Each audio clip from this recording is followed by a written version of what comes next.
Muy buenas, guerreros y guerreras, bienvenidos a otro podcast más. Esta vez vamos a analizar el libro La llamada del coraje de Ryan Holiday. Ryan Holiday es el autor de varios libros, entre ellos El obstáculo del camino o El ego es el enemigo, y esta vez ha hecho una saga de 4 libros que hablan acerca de las virtudes de los estoicismos, de cómo llevar una vida virtuosa. Uno de ellos es el coraje, otro es la sabiduría, otro la justicia y otro la templanza. Va a sacar los 4 libros, hay 2 de ellos que están, ya los puedes encontrar en las bibliotecas. Uno es este del coraje y otro es el tema de la templanza. Y vamos a analizar este libro. He podido sacar las ideas principales en este mapa mental, que si no conoces qué son los mapas mentales, puedes buscar el libro de Tony Buzan, que te va a enseñar a hacer los mapas mentales. Estos mapas deben de tener también unos dibujitos, lo que pasa es que me entretengo mucho, pero si lo quieres interiorizar más aún, esos dibujitos te van a ayudar mucho a coger las ideas principales y no olvidarlo y retenerlo. El hacer un mapa mental es porque si tú lees un libro y no tomas notas, no eres capaz de retener más que el 10%. Y de esta manera eres capaz de en tu mente estructurar las ideas principales. Por ejemplo, yo sé que tengo 5 o 6 ideas, que uno es la introducción, otro es hablar acerca del coraje, el verde es hablar acerca del miedo, el azul es hablar de cómo vivir, el naranja es por dónde empezar a vencer el miedo y el marrón es el heroísmo. Entonces ya en mi mente está estructurado de qué va a tratar este libro y voy a compartirlo con vosotros. Por si no podéis dedicarle tiempo a la lectura, pues por lo menos podéis escuchar este audiolibro o este resumen con las ideas principales y las frases que yo he podido sacar de Ryan Holiday. Vamos a contestar a 2 preguntas que son bastante importantes. Una de ellas es, ¿te gustaría saber liberarte del miedo a lo que puedan pensar y decir de ti? Y la otra es, ¿te gustaría saber tomar decisiones difíciles que ahora mismo no te atreves? ¿Qué es esto del coraje? Pues mirar, el coraje lo que hace es implicar el honor, la valentía, la fortaleza, el sacrificio. Dice que es hacer lo correcto, incluso cuando tienes miedo a perder, a qué dirán o a equivocarte. Dice que el coraje lo que hace es enseñarnos el cómo superar el miedo.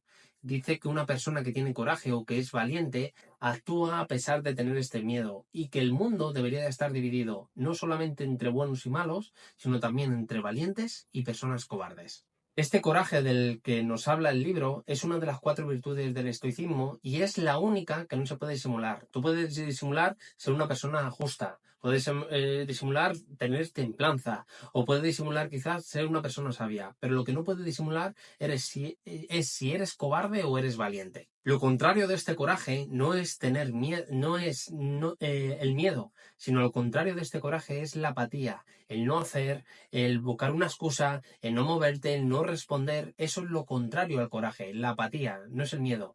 El coraje está alimentado por el amor y el miedo lo que hace es alimentar esta apatía. Vamos a hablar del tema del miedo. ¿De qué nos habla el libro acerca del miedo? Otro motivo para paralizarte, para que no hagas, para que no seas. Que cómo actúa el miedo es quitando nuestro poder.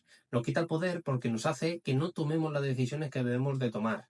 Y una persona valiente no es una persona que no tenga miedo. Dice que es una persona que tiene miedo, pero actúa y hace las cosas a pesar del miedo. Toma las decisiones y toma las acciones adecuadas a pesar de que tenga miedo. Imaginaros lo importante que es esto de no temer o no tener miedo, que en la Biblia viene mencionado incluso 365 veces. Tienes 365 días y lo que nos dice la Biblia es que no deberíamos de preocuparnos por el día de mañana y no deberíamos de preocuparnos por lo que nos va a pasar, porque dice que Dios está con nosotros, no somos nosotros solos, sino que estamos protegidos porque no deberíamos de temer y que Él nos va a proteger. Este miedo del que nos habla Ryan Holiday es un miedo real, pero es un miedo creado por nuestro ego. Lo que el ego intenta es mantenerte en tu zona de confort, mantenerte en una zona de supervivencia. Entonces, lo que busca el miedo, con el miedo, es que no tomes las decisiones que te puedan sacar de esa zona de confort o puedan expandir tu zona de confort. Y lo que dice Ryan es que deberíamos de tomar este miedo como una brújula al crecimiento personal. Que una persona, cuando tienes miedo de tomar una acción, una decisión, que ese es el camino. Que lo bueno de la vida está detrás de ese miedo que puedas tener. Y que el miedo es algo inventado, es un cuadro pintado y un cuadro negativo que pinta tu ego en tu mente. Otra parte del libro nos va a hablar acerca de la manera de vivir. Dice que hay muchas personas que están preocupados porque la vida sea difícil. Y el libro nos habla, o Ryan Holiday nos habla, es que no deberíamos de preocuparnos por eso, porque la vida va a ser difícil. Entonces no deberías de preocuparte de algo que es así. La vida son como los latidos del corazón. A veces estás bien económicamente, a veces estás mal. A veces estás bien familiarmente, a veces estás mal. A veces tienes enfermedades, a veces tienes salud. La vida no es fácil, pero hay que vivirla. Y para vivirla, no puedes vivirla con miedo. Hay varias frases que me han gustado de esto del tema de vivir, y una de ellas es de Malcolm X, que dice algo así como: no hay nada mejor que la adversidad, lo difícil, lo incómodo. El reto, el problema vivido, contiene la semilla de crecimiento. Cuando tienes un reto, lo que haces es volverte mejor.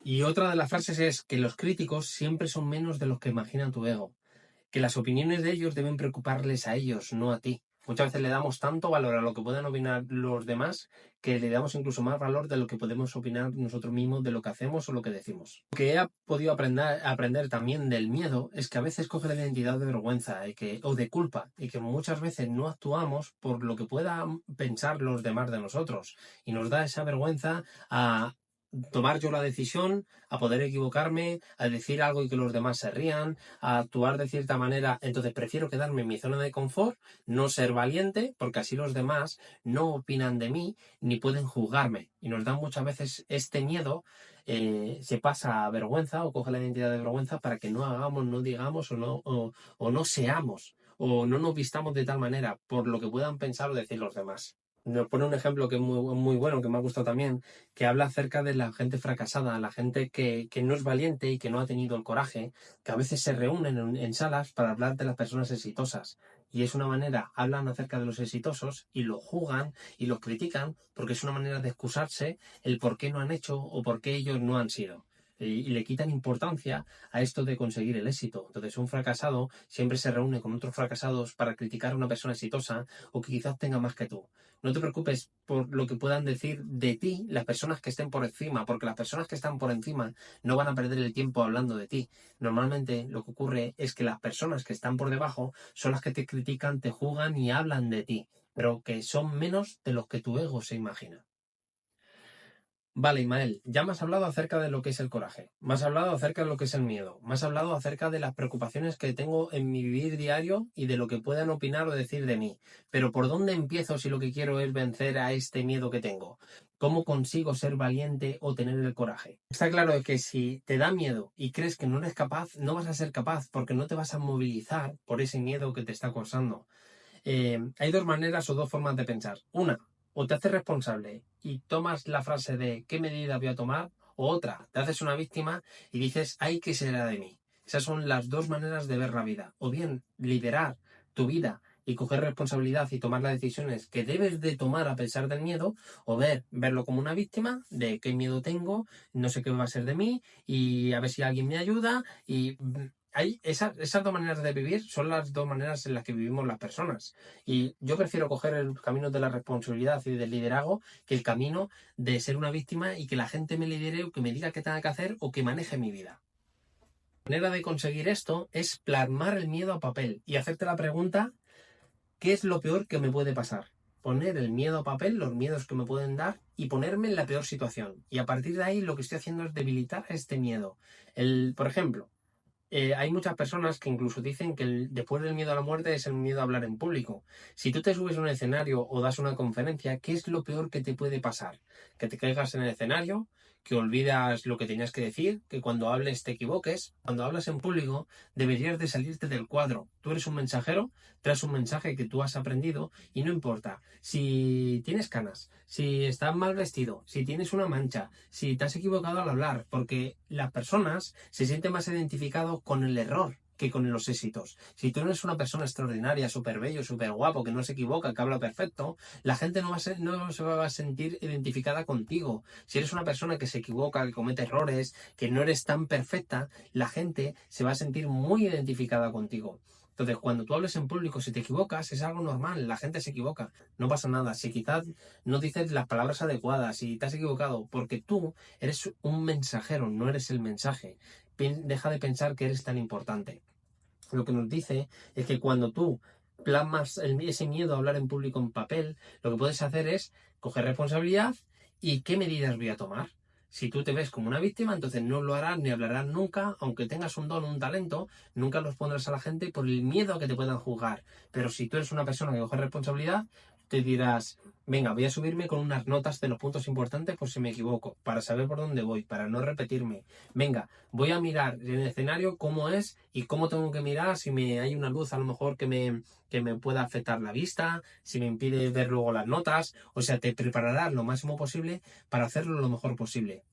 Y aún así, si no lo hicieras del todo bien, lo peor que te puede ocurrir es que se te quede como una anécdota que el día de mañana vas a contar de cómo eran tus comienzos o cómo fue cuando hablaste en público o qué te ocurrió o si te pusiste a sudar, si no veías las letras o qué es lo peor. Entonces lo que tienes que hacer es coger ese miedo y ponerlo a papel y escribirlo con la frase ¿qué es lo peor que me puede ocurrir? ¿Qué es lo peor que me puede suceder? Y a partir de ahí lo que estás haciendo es debilitar ese miedo. Y siempre que quieras vencer al miedo, debes de empezar con un paso pequeño. Dice que esos pasos pequeños que tú hagas constantemente y diariamente pueden ser acumulados y por el efecto compuesto crear algo grande. Que no puedes empezar por lo grande, siempre empezar por lo pequeño. Imaginaros lo importante de que es también esto de ser un héroe o ser un líder, que en la Biblia menciona, en un versículo de la Biblia, acerca de que no hay amor más grande que el que da la vida por sus amigos. Imaginaros lo importante que es esto de ser un héroe y hacer lo correcto a pesar de que tú a lo mejor puedas salir algo perjudicado. Una persona heroica no es una persona que se pone al problema ni es un loco que arriesga su vida, sino es una persona que ayuda a los demás y hace lo correcto a pesar de lo que le puede pasar. Y nos vienen dos historias en el libro. Una es la de Hércules y otra la de Leónidas, como te he dicho antes. Y te voy a contar la historia de Hércules.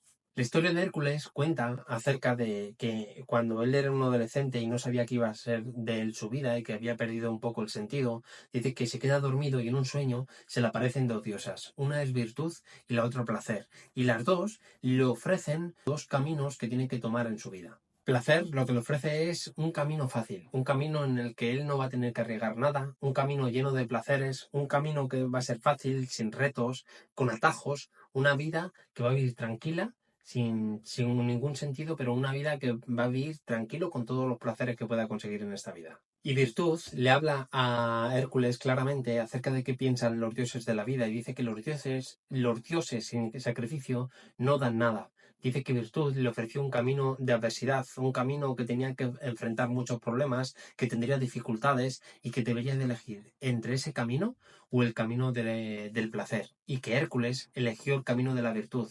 Tuvo una vida de sufrimiento, tuvo una vida de retos, tuvo una vida de aventuras en el cual tuvo momentos muy difíciles, pero al final de su vida llegó a convertirse en un dios. También el libro nos habla acerca de la batalla de las Termópilas, de cómo Leónidas y sus 300 hombres se enfrentaron a 300.000 guerreros. Podía haber elegido el camino que le ofreció Jerjes de ser el dueño de toda Grecia, de ser el rey de toda Grecia, simplemente si le apoyaba. Y él decidió coger el camino virtuoso y enfrentarse a Jerjes solamente con 300 hombres contra 300.000. Imagínate el miedo que pudieron pasar esos hombres, pero eran hombres que estaban preparados para la batalla, estaban entrenados para enfrentarse a esos momentos que tenían que tener de coraje y valentía. Y cómo esos momentos de coraje y valentía hicieron que ese liderazgo, hicieron el efecto bola de nieve y hicieron que todos los griegos se juntaran para poder enfrentarse al pueblo persa, incluso llegar a vencerlos. Y a partir de ahí sale luego la historia de Alejandro Magno, de cómo conquista Alejandro Magno todo el imperio persa. Y todo empezó por esa decisión de hacer lo correcto y lo virtuoso, que fue la decisión que tomó Leónidas de enfrentarse, en vez de dejarse sobornar por Jerjes y los persas. Imaginaron lo entrenado que estaban, que las frases que tenían ellos era cuando venía alguien a luchar contra ellos, el coraje que demostraban y la valentía que mostraban estas personas, que no preguntaban cuántos son, sino dónde están. Así que es brutal eso de que los griegos no preguntaran acerca de cuántos eran. No eran 1.000, 2.000, 3.000, sino dónde están, vamos a por ellos. Eso es una persona valiente, una persona que hace lo que tenga que hacer para proteger lo que quiere y que es valiente a pesar del miedo que pueda tener. Y eso es el resumen un poco del libro. Hemos visto algunas frases, hemos visto lo que es el coraje, hemos visto lo que es el miedo, hemos visto lo que es la manera de vivir, por dónde empezar a vencer este miedo y luego el cómo ser heroicos. Así que nada, espero que te haya gustado este resumen del libro, La llamada del coraje de Ryan Holiday. Recuerda que tienes 24 horas para ser mejor y con que solo seas un 1% mejor es más que suficiente.